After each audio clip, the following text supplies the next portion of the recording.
Here we're still talking about part of the series on how to speak your mind in Filipino relationships. Whether you have a Filipino partner, it's your mom, it's your tita.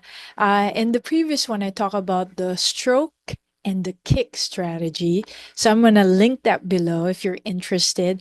Today, we're going to talk about the magical influence of your own imagination. Even Albert Einstein said that imagination is better than information. Now, when you think about imagination, you're probably thinking, why is imagination so important so that I could speak my mind or speak my heart in my Filipino relationships? Because imagination is really about your expectation, your prediction. So imagine if you're imagining that you're imagining that you will be entering a space, let's say with your mom you haven't spoken with, and that you keep imagining for even a couple weeks prior to meeting her that she would be looking at you a certain way. She'll say these things that would trigger you. Imagine how you would respond even before you get to that situation. That's your imagination. Why imagination is crucial, because our brain, this is from neurobiology research, our brain and our body, especially your brain, is really a predicting machine.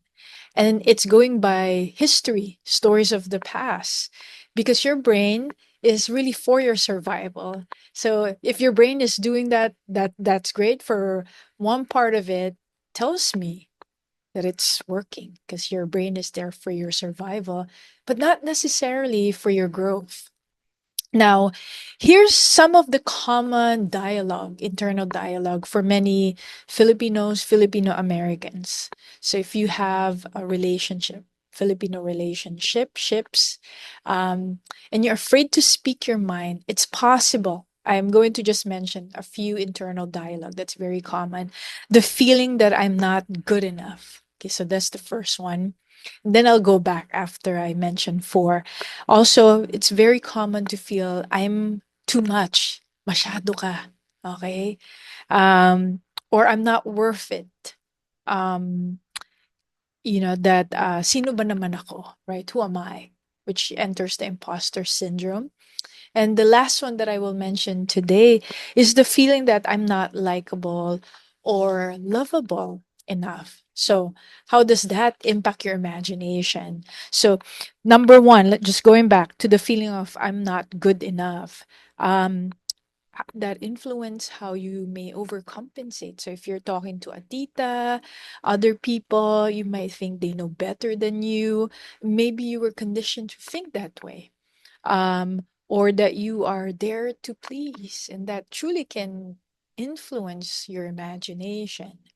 Next, the feeling that you're too much, masyado ka. Pumirmi ka lang dyan, just stay there, be still. May have a tendency to mute your voice, and many Filipino clients come to me with a muted voice, and then once they're learning how to speak and find their voice, find and then speak their voice, usually they'll speak a very loud voice. And what they truly want is an amplified voice rather than just a loud voice. So I find that it takes like muted, and then you hear your voice and then becomes loud, and then it becomes even too loud for the person, until with the work of your own personal development work, but also if you're working with a therapist, to learn to find that true voice where it's not loud, but what you're probably looking for is an amplified voice. Now, going back to the another internal dialogue, is that I'm not worth it. That's a very painful, if you're interacting with your tita and you feel like you're not worth it, you might just take crumbs, right? Tira tira. You might be okay, shortchange yourself. Sometimes it could be in the guise of being resilient that you're just taking crumbs. So that's possible. Although I know Filipinos are truly resilient, but you want to think about, am I truly resilient, or I feel like I'm not worth it? And so I don't know how to negotiate or actually teach others, show others, demonstrate my worth. Most of the time, we don't speak our worth. We actually, it's more of our presence. So that can influence your imagination and how you interact and learn how to speak your mind in your Filipino relationships. Going back to, I have my notes here, not the final was not feeling likable or lovable enough. Another very painful, common internalized dialogue I hear with Filipino clients. Then you have the duty to please, right? To the point of like selling yourself short, overcompensating, or sometimes some of us work too much to our own exhaustion. We can't rest. When we're resting, we feel more tired. We're more worried because we feel like we're not doing anything. So it's like chasing the wind, chasing time, that type of feeling. Now, if you understand those internal dialogue, that's why it's not enough to just change your language, your thought. Although that's all part of changing the whole system, talking about healing. But since I'm talking about imagination, if you know where that's coming from, if you feel like voice, let's say you have a muted voice, if you have a friend, or usually this is something so deep that, yeah, my recommendation is you work with someone like a therapist. If you want to consult with me, I'll share the link below.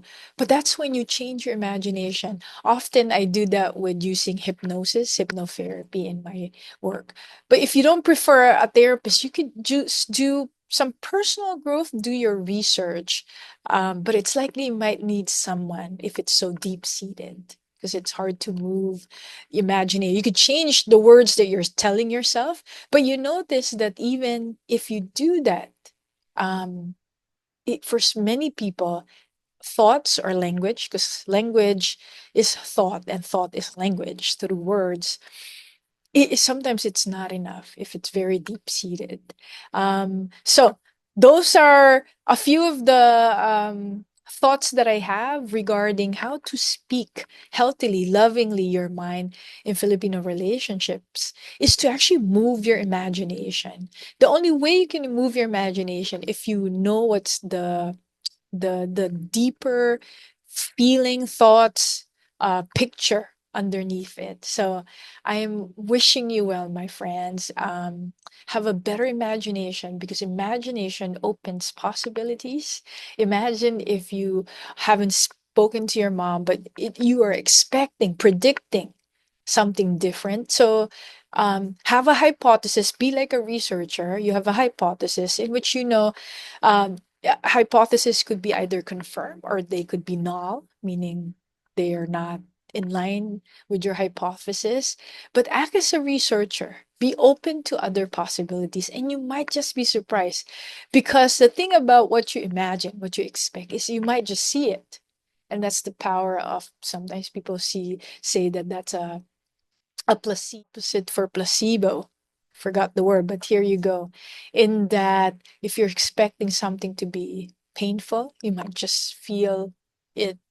Not that it's not going to be painful, but more painful, because you are expecting it to be as such. I hope this has been helpful. Visit calamansijuice.com for the many articles, more than 85 articles I've written there. We also have the Pinoy Love Language ebook if you're interested. Marami pong salamat. This is Roanne Samuels. Ingat!